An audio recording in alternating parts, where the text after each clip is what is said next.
Bueno, Enrique, gracias de nuevo por estar.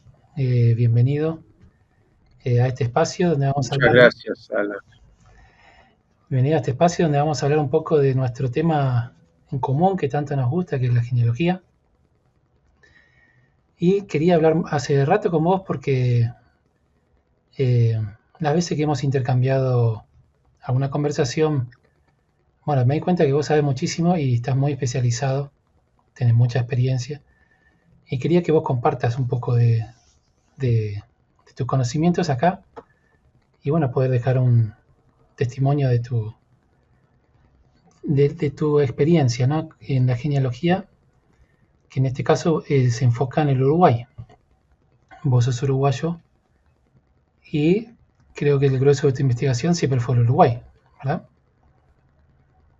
Sí, mayormente, sin perjuicio de otros países, ¿no? Pero lo que yo siempre digo, estos conocimientos son acumulados a lo largo de muchos años, Sí, más que de mi sabiduría, fruto de mi vaquía, ¿no? En estas lides, aparte vivimos un cambio de época, ¿no?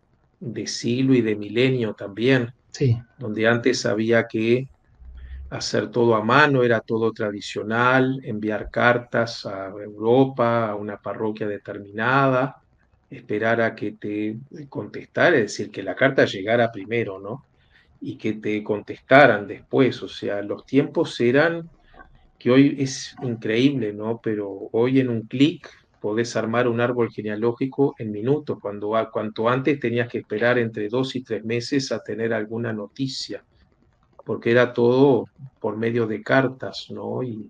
O por teléfono, si es que tenías la suerte de tener algún colega amigo. O claro, sea, cambió el mundo, ha cambiado. lo cual para nosotros como genealogistas ha sido muy bueno, ¿verdad? Es decir, todo el tema de Internet, la puesta al alcance de los investigadores de esa base de datos que yo siempre digo es el tesoro para cualquier genealogista, que es la Iglesia de Jesucristo de los Santos de los Últimos Días, que tiene su Meca, o sea, que podríamos llamarle nuestra Meca, la ciudad de Lago Salado, ¿no? La de Salt Lake, Sí, donde se celebraron, donde se celebró en el año 2013 la reunión americana de genealogía y tuve la suerte de ir.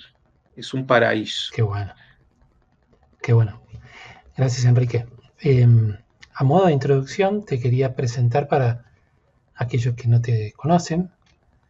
Eh, Voy a leer acá un currículum.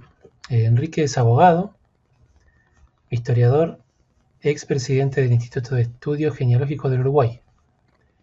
Desde 2012 dicta el seminario Taller de Genealogía. Y bueno, es disertante en congresos de genealogía en el exterior, y también en Uruguay, por supuesto. Ha escrito algunos libros. Génesis y evolución del mestizaje en el Río de la Plata es uno. Genealogía de las familias fundadoras de Minas. Africanos, portugueses y extranjeros en Minas durante el periodo hispánico. Un vasco anónimo en la aventura americana. Bueno, que libros que en algún momento me gustaría conseguir para leer. Bueno, Enrique, la idea es que podamos hablar ahora de la genealogía en Uruguay eh, y también un poco de la relación que tiene el Uruguay con el Paraguay y la Argentina. Como sabes, a mí me interesa mucho el Paraguay, pues bueno, es donde investigo. Y conversando con vos antes, muchas veces hemos encontrado lazos, ¿no? Entre el Uruguay y el Paraguay, entre familias que emigraban del Uruguay a Paraguay y viceversa. Y bueno, por supuesto está Somos también, parte de lo mismo, te diría. sí, claro, antes era todo un solo territorio, que era el Reino de España, ¿no? El virreinato del Río de la Plata, hasta que se separaron, ¿no? Pero Exacto. eran todos ciudadanos, se podría decir ciudadanos del Reino de España.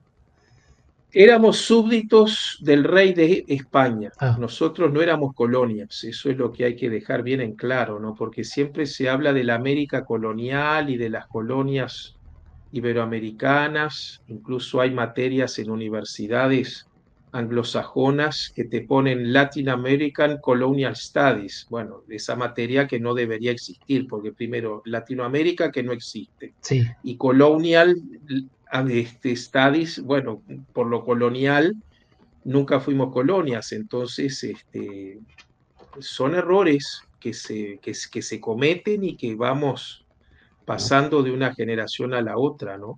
la colonia era la Este, de Inglaterra. creo que fue Emilio Ravignani quien hizo un estudio muy bueno sobre esta temática jurídica, ¿no? De que éramos reinos, precisamente, ¿no? Éramos reinos y dependíamos del rey de España.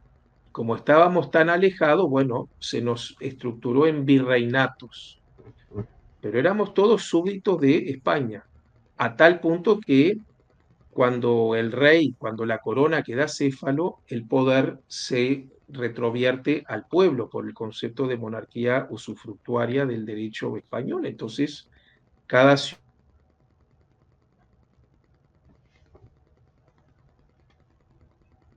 Sí. Enrique, a ver,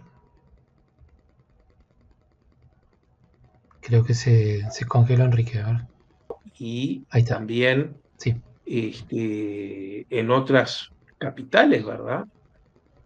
Por eso, repito, no éramos colonias, sino que éramos el reino de Indias, el antiguo reino de Indias dividido en virreinatos.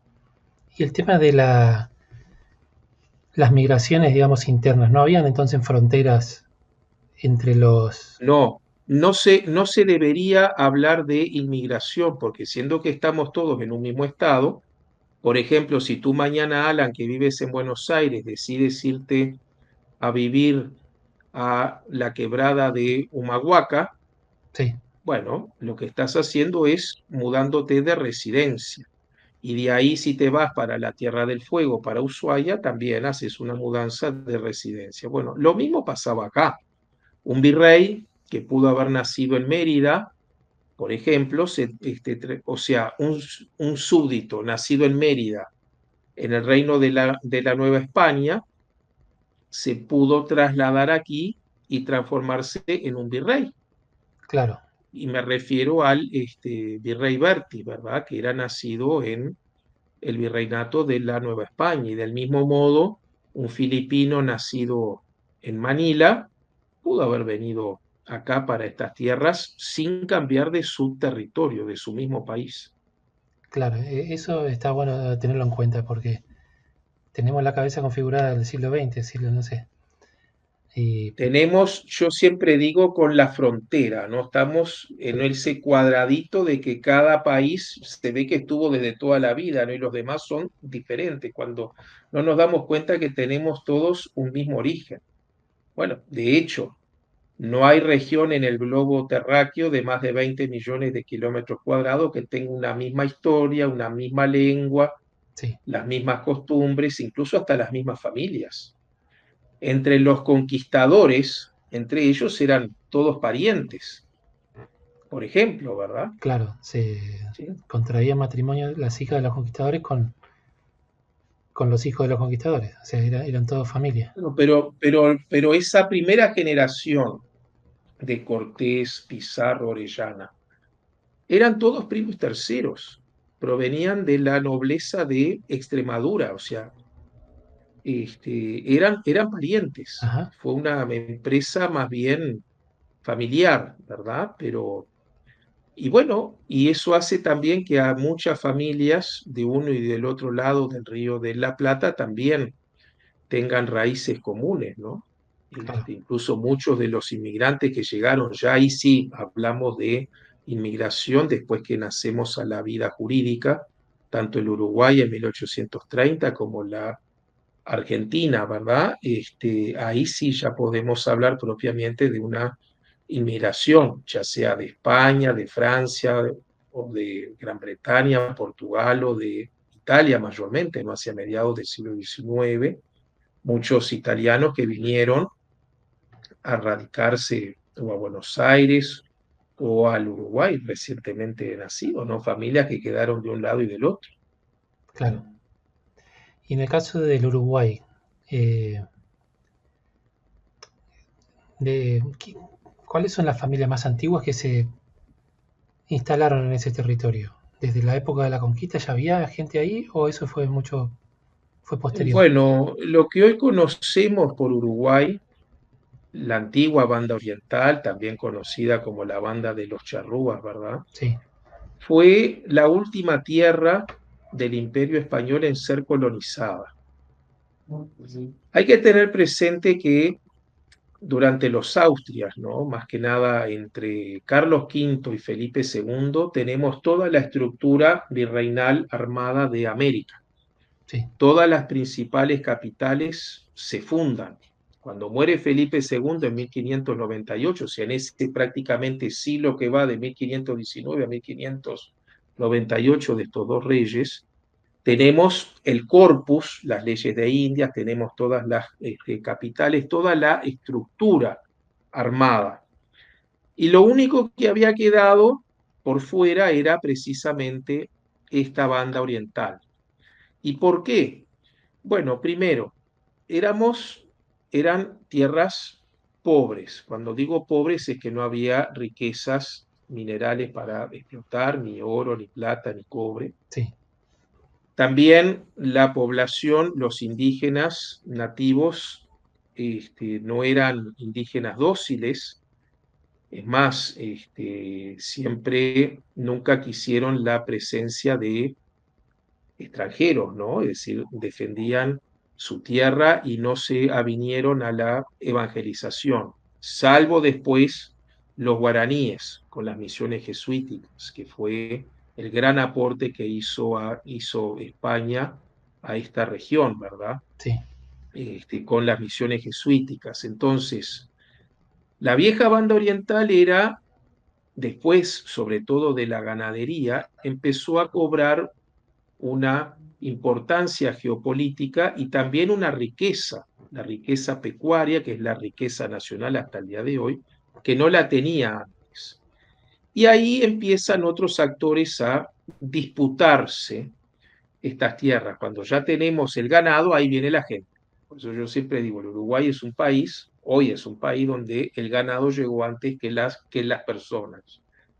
Pero bueno, una vez que tenemos esta riqueza, empiezan empieza, como digo, los diferentes actores. Por un lado, desde las misiones jesuíticas necesitaban estas tierras, ¿verdad?, como parte del alimento para las reducciones. O sea, estas claro, estancias, acá era donde venían, donde cuereaban, graciaban y se llevaban la carne para las reducciones. O sea, por un lado, era tierra jesuítica, sobre todo hacia el norte del Río Negro. Y por el otro lado era parte de la gobernación de Buenos Aires, ah, donde venían faeneros con los permisos del Cabildo de Buenos Aires o del de Santa Fe, y de ahí quedaron muchos nombres en nuestra toponimia, parajes, arroyos o lugares como Polanco, como Manzavillagra, Rocha, Pando, como Maldonado, ¿verdad? O sea, son todos nombres que denotan esa primera presencia de un par de meses nada más en el año, ¿no?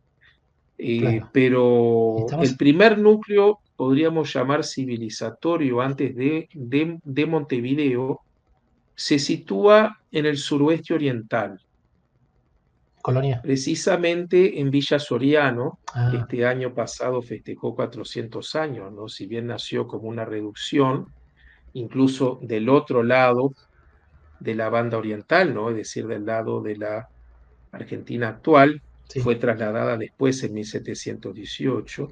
Pero bueno, ahí podríamos hablar entre la zona de Soriano, de las Víboras, ¿verdad? Otra antigua reducción de el primer núcleo civilizatorio con las primeras estancias. Estoy pensando en la estancia de los Monzón, de los Escobar, de los Narbona también. Ese es el primer centro, ¿no? Que más que nada era una proyección de Buenos Aires, porque en la estancia de las vacas, regenteada por los jesuitas, allí era donde se explotaba, se extraía la cal, que sirvió para la edificación de Buenos Aires. Entonces se necesitaba mucha mano de obra. Había mano de obra esclava, habían indígenas guaraníes, pero también había personas que venían desde otras partes sí, del virreinato. Hay que tener presente que el virreinato se funda recién en 1776. Es el último virreinato. Entonces ya estamos en un periodo tardo hispánico, por así decirlo, donde se le retiran, hay una secesión del virreinato del Perú, de todas estas tierras, sí, y se fija la capital en Buenos Aires, sí. que era el único puerto sobre el Atlántico que tenía España en ese tiempo. O sea, a Y va a principio, haber que esperar a 1726, como digo, sí, a que lleguen las primeras familias canarias. El rey Felipe V le había dado la orden al gobernador de Buenos Aires, don Bruno Mauricio de Zavala, para fundar una ciudad en este lado. Y Zavala como que dilataba la fundación porque decía, se excusaba en no tener recursos económicos, en no tener familias que quisieran pasar a esta banda, se había pensado traer familias de Tucumán, ¿verdad? ah, Originalmente, pero bueno, lo cierto es que se fue dilatando todo estos pedidos y estos exhortos que hacía el rey, hasta que Portugal, y ahí viene el otro gran actor, por eso repito, es una banda que es primero pradera para el ganado, tenemos el puerto natural, y por último es la frontera, es la banda frontera entre los dos imperios. Ahí viene Portugal, o sea, ya estaba Portugal mirando el ojo, ¿no? De quedarse con toda la banda oriental porque había, eh, había asentado lo que hoy es la ciudad de Colonia del Sacramento. O sea, había acometido esa fundación en 1680, entonces tenía todos los puertos sobre el Atlántico que eran portugueses y había venido con un justo título desde el punto de vista del derecho internacional, que eso poco se dice, ¿no? Porque uno dice, bueno, Portugal vino, sí, digamos, vino para sacarle a España su territorio, pero bueno, el tema es que Portugal vino con un justo título, por lo menos válido desde el derecho internacional, que era una bula papal del año 1676, por el cual el Papa de la época le otorgaba la potestad para extender el obispado de Río de Janeiro a los límites naturales. O sea que todas estas tierras, el límite natural era el Río de la Plata y el río Uruguay, sí, pasaban a ser parte del obispado de Río de Janeiro y parte, por supuesto, de Portugal. Es decir, no es que vino porque sí, Manuel de Lobo no vino porque sí, claro, vino incluso 3 años y tanto después de redactada la bula. A tal punto que desde Buenos Aires, cuando se toma la ciudad y se hace la rendición de la plaza, se lleva prisioneros a los soldados portugueses, España lo tiene que devolver, porque Portugal dice, no, yo acá tengo el justo título, vinimos de buena fe, y España lo tiene que devolver la plaza. Entonces, insisto, somos la frontera de vaivén. Y a esto me trae a colación un recuerdo de una docente, una gran docente que tuve en quinto año de liceo, Susana Mazara, que decía, nos enseñaba en esa época, nos dice, muchachos, ustedes al hacer historia tienen que mirarse frente a un espejo. Nunca van a poder explicarse y entender un suceso acaecido en América si no están frente a un espejo mirando qué estaba pasando en Europa y sobre todo en España en esa misma época, ¿verdad? Es decir, nosotros somos la consecuencia de decisiones, o en el caso nuestro, de malas decisiones de España en su imperio americano, porque los portugueses siempre fueron muy hábiles. mira, Lo que España lograba en sus conquistas militares los tenía que ceder después en la mesa de negociaciones por la hábil diplomacia portuguesa que sigue hasta el día de hoy. Qué interesante. Brasil es un claro ejemplo, es un claro heredero de lo que era Portugal. Qué interesante, Enrique. Entonces, si te entendí bien, las primeras familias entonces en Uruguay se instalan a principios del siglo XVIII. ¿Estaría bien decir eso?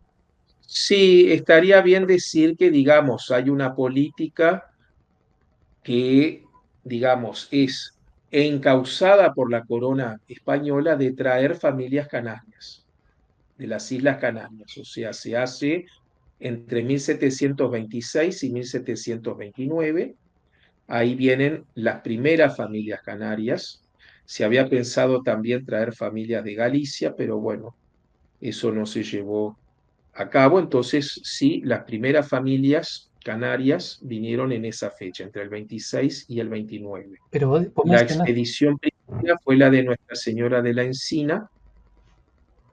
Mayormente allí venían matrimonios jóvenes con hijos pequeños sí, y la mayoría venía de la isla de Tenerife, ¿verdad? Y después el otro contingente, porque había guerra en el medio, el otro contingente tuvo que esperar hasta 1729 para llegar. Y bueno, y ese es el núcleo base. El núcleo base son familias canarias, que, repito, ¿no? Canarias tiene un tributo de sangre dentro de la monarquía española, porque no solamente vino para poblar aquí, también tenemos familias canarias en Cuba, en claro. lo que hoy viene a ser República Dominicana, en Puerto Rico, y también en otro lugar que se ha olvidado mucho, que es en la Luisiana.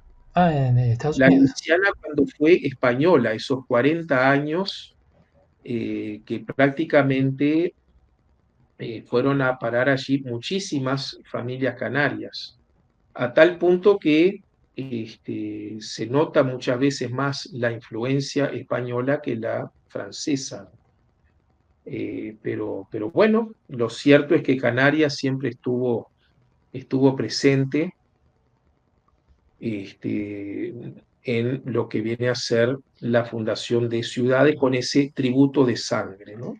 Aparte, todas las embarcaciones que salían de los puertos del sur de España, de Sevilla o de Cádiz, tenían que hacer una parada obligada en Claro, Islas Canarias Canarias, sí. para abastecerse más que nada de víveres y de agua. Y Enrique, vos mencionaste Colonia del Sacramento, que es fundación portuguesa, pero de fines del siglo XVII sería.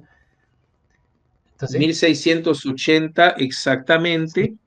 Y bueno, y va a durar durante 100 años, ¿no? Porque vamos a tener esa manzana de la discordia entre 1680 y 1777, donde la colonia pasaba Ah, claro, de reino en reino, de mano en mano, hasta que vino Ceballos, ese virrey que era lo que le faltaba a España, ¿no? Es decir, un militar decidido, y dijo, bueno, vamos a aniquilar todo vestigio de la ciudad, ¿no? Que eso fue lo que sucedió en 1777.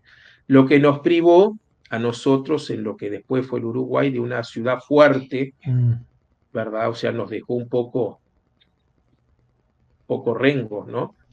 Pero ahí teníamos en Colonia un gran baluarte en ciudad y en civilización también, ¿no? Porque Colonia tenía mucho comercio para la época y era una ciudad, hasta tenía más cultura que Buenos Aires. Bueno, y eso quedó en ruinas, totalmente en ruinas. Y la familia, bueno, muchos se fueron, muchos de los luso-colonienses se fueron para Río Grande del Sur, otros se fueron a Río de Janeiro, y hay descendencia de esas familias luso-colonienses, tanto en Río Grande del Sur como en Río de Janeiro, y otras que se quedaron viviendo en los partidos vecinos, ¿no? Es decir, en el sí. de Las Víboras o en el de Rosario. Hasta el día de hoy hay familias que se pueden remontar a la colonia portuguesa. Yo, por ejemplo, tengo una antepasada que era luso-coloniense, casada con un criollo de Buenos Aires, con Juan Antonio Arroyo, que era de los Arroyo, Esquivel y Ponce de León, familias tradicionales de Buenos Aires, y bueno, que tuvieron descendencia en el partido de las Víboras, en el Carmelo, para que tengan una idea quienes no saben a dónde claro. quedaba el antiguo pueblo de las Víboras, ¿verdad? Y también tenés antepasados canarios, por supuesto, vos.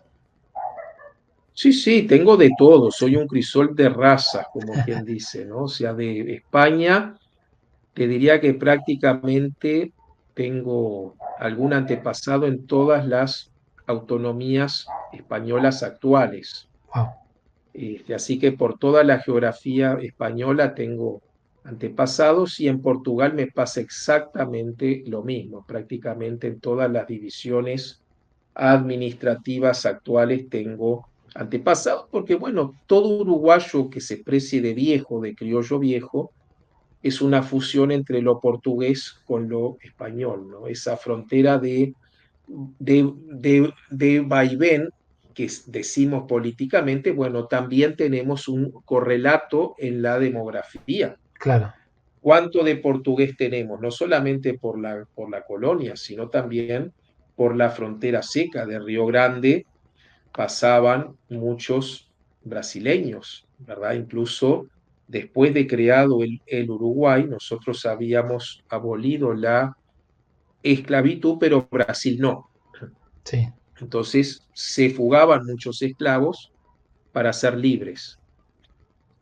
Hacia el norte del Río Negro, durante todo el siglo XIX, me animo a decirte, y sin ir más lejos, te diría que hasta principios del siglo XX, la mayoría de la población del norte de Río Negro, o sea, de la mitad del Uruguay, la parte norte, sí, es brasileña o descendiente de brasileños, hasta el día de hoy. Incluso el idioma, las costumbres eran más bien brasileñas. No había mucha diferencia entre el Río Grande, por ejemplo, con zonas hacia el norte del Río Negro, como puede ser Tacuarembó. como Tacuarembó, Rivera, Artigas o Salto, ¿verdad? Y, No había tanta diferencia y había un aporte hacia africano mediados también. del siglo XIX. Había un aporte africano en esa parte norte también, importante. Claro, exactamente, sobre todo de los esclavos fugados, ¿no? Así como desde la colonia se fugaban esclavos para el campo de bloqueo, que era el Real de San Carlos, que a tal punto que España, para debilitar a su enemigo portugués, había creado una compañía de pardos, de milicias de pardos, es decir, todo esclavo portugués que se fugara, España, digamos, como que le daba una cierta identidad, porque los hacía primero hombres libres y segundo los profesionalizaba en el ejército. Wow, Y todavía les daba el gusto para que pelearan contra sus antiguos amos. claro, Así que bueno, era toda una política para debilitar a su enemigo, porque aparte hay que tener presente las alianzas europeas, como yo te decía, ¿no? sí, Es decir, Portugal aliado de los ingleses desde 1701 por el Tratado de Methuen. En cambio, España había ligado su suerte a la de Francia por la misma corona. El último Austria muere sin descendencia, Carlos II, en 1700, y ahí se desata la Guerra de Sucesión española, que duró 15 años, y bueno, y quien ganó la corona fue Felipe V, nieto de Luis XIV, de los Borbones, y a partir de allí la suerte de España pasa a estar atada a la suerte de Francia. Entonces, si a Francia le va bien, a España le va bien, y a la inversa. sí. Si a los ingleses le va bien, le va a ir bien a Portugal sobre España. Nosotros vamos a pagar todas las consecuencias, sobre todo en la zona de frontera, ¿no? Porque el resto de América tenía una barrera natural, la Amazonía. Claro, O sea, por la Amazonia nadie podía pasar, era una barrera, era un escollo natural, ¿no? Pero la parte sur de nuestro continente americano, bueno, estaba libre. Por eso es que los portugueses desde San Pablo, o sea, desde el momento en que se funda San Pablo, ahí empieza la penetración, podríamos llamar, beligerante a partir de 1640, cuando España deja, o sea, cuando el último de los Felipe IV, deja de ser también rey de Portugal, ¿verdad? Porque las dos coronas estuvieron unidas durante 80 años, del 1580 al 1640. Entonces, la supuesta línea divisoria fijada por el Tratado de Tordesillas en 1494 no tenía mayor interés porque, digamos, tanto Portugal como España tenían a un único rey. Claro, Entonces la frontera americana, que era un tercio de la América del Sur para Portugal y todo el resto para España, aproximadamente, bueno, ya no tenía razón de ser como antes, porque era todo parte, repito, de un mismo reino. Entonces, fue mucho más fácil para Portugal, a partir de Río de Janeiro, y sobre todo, repito, desde la fundación de San Pablo, ese corrimiento hacia el sur. Venían los llamados los bandeirantes, desbravando los montes, las matas, o sea, los bosques. Y ahí venían a fundar nuevas ciudades y a asentar civilización para Portugal, a tal punto que el sur de este extremo meridional del imperio portugués, Portugal apela a familias de Islas Azores. Y lo propio hace España, ¿no? O sea, España trae colonos isleños de Canarias y Portugal los trae de las Islas Azores. Entonces, fíjate tú, Alan, qué similitudes podemos tener en el Uruguay por un lado y por el otro lado en el Imperio Portugués, tanto en Santa Catalina como en Río Grande. Fuimos las últimas colonizaciones de los dos imperios ibéricos. Y a su vez, las familias que vinieron a estos parajes eran o los menos portugueses de Portugal o los menos españoles de España, porque claro, eran isleños. claro. Muy, muy interesante, Enrique. Y te quería preguntar también si en Uruguay se dio el fenómeno del mestizaje, como se dio en Paraguay, por ejemplo, o en las tierras argentinas también, con los indios. El mestizaje se dio en toda América. Sí, Hay que tener presente con el testamento de Isabel la Católica, ya en 1504, cuando ella fomentaba los casamientos, los matrimonios, la familia indiana, es decir, la igualdad, porque acá los indios nunca fueron esclavos, claro. nunca hubo una barrera racial. Y eso hay que tenerlo presente y hay que contraponerlo, por ejemplo, con otro modelo civilizatorio, que es el de la América del Norte, Sí, el de Gran Bretaña, ¿verdad? Que es el de la segregación, los indios para un lado y los colonos para el otro, a tal punto que Estados Unidos tenemos leyes racistas donde se prohibía el matrimonio interracial hasta la década de 1960. sí. O sea, estamos hablando de ayer. Ayer nomás. O sea, si mirás 1960-70 contra el testamento de 1504 de Isabel la Católica, bueno, ya ahí ves toda esa diferencia que hay entre una civilización y la otra. La primera gramática de una lengua moderna es la gramática de la lengua castellana, precisamente en 1492. Y la segunda gramática no es ni el alemán, ni el inglés, ni el francés, ni el italiano. ¿Cuál es? La segunda gramática es el náhuatl, Mexicano. la lengua hablada por los indios de la Nueva España, ¿no? Entonces, a tal punto España dejó civilización que se preocupó por codificar las lenguas.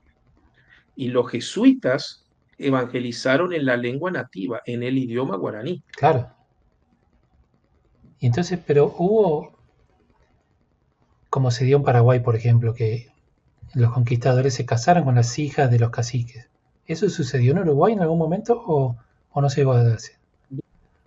Un poco está relacionado a lo que te decía, ¿no? El hecho de que los indígenas nuestros, sobre todo los charrúas, los guenoas, los minuanes, los boanes, digamos, no eran afines a ser indios sedentarios y a ser evangelizables. Claro, Entonces no hubo un cruzamiento racial entre las dos etnias, vamos a llamarlas así.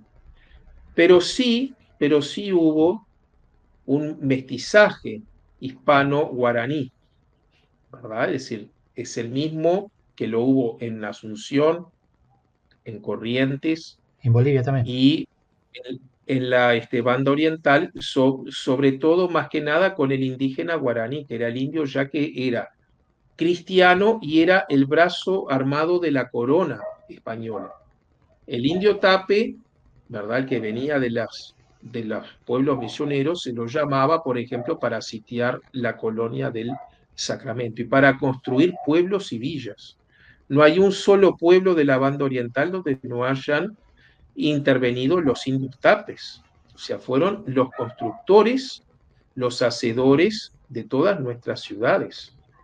Y muchos de ellos que se quedaron después. Se quedaron y formaron familia. Entonces, mestizaje lo hubo y también no solamente lo hubo, sino que somos hijos de un primer mestizaje que se dio en la Asunción. Claro. En la Asunción del 1537 es la fusión de el elemento que vino para la conquista con el adelantado Pedro de Mendoza, las huestes que sobrevivieron a esa fracasada primera Buenos Aires, bueno, se remontan por el río Paraná y van a llegar a Asunción y ahí hacen hacen acuerdos con las tribus guaraníes, Sí, ese acuerdo, ese pacto que se llamó Tobayá, en que en lengua guaraní quiere decir cuñadazgo, claro, mira. por el cual los caciques tuvieron a bien hacerse parientes de los españoles en una alianza y le daban sus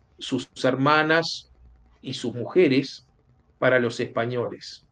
Entonces se decía, ¿no?, que ahí los españoles tenían cuantas mujeres pudieran tener, ¿no? Y Sí, eso generó denuncias de los sacerdotes que elevaban cartas, ¿verdad?, para el rey, diciendo que esto no podía estar pasando, que iba contra la moral cristiana, que sí, incluso hubo uno de los curas que dijo, esto es peor que en el Islam, porque si en el Islam un hombre puede tener, por ejemplo, 4 mujeres, acá cada español puede llegar a tener hasta 60, ¿no? O sea que ofendía hasta el propio Islam. claro, claro. Te digo para que, no sé si era tan así, pero porque muchas veces se exageraba, pero que la poligamia existía, existió, y que somos herederos de ese primer mestizaje, también, porque luego en esa primera generación asunceña van a dar lugar a 9 ciudades, a 9 nuevos pueblos, Sí, como Corrientes, como Santa Fe, como Santa Cruz de la Sierra, como Villarrica, ¿verdad? Hubo varios otros pueblos, incluso Buenos Aires. la segunda Buenos Aires del 1580. ¿Quiénes son los que vienen? Son los mancebos, esos mestizos de Asunción que vienen y fundan Buenos Aires junto con Garay en 1580. O sea, esa es la génesis, Sí, podríamos llamar, de esta parte del virreinato del Río de la Plata, que no tiene nada que ver con la otra parte más ligada hacia el Tucumán o claro. hacia Chile. Pero nosotros, toda esta parte de la Mesopotamia, Argentina y la banda oriental, demográficamente tenemos, yo diría, un mismo origen demográfico. Nuestra cuna es asunceña, es la madre de todas estas ciudades.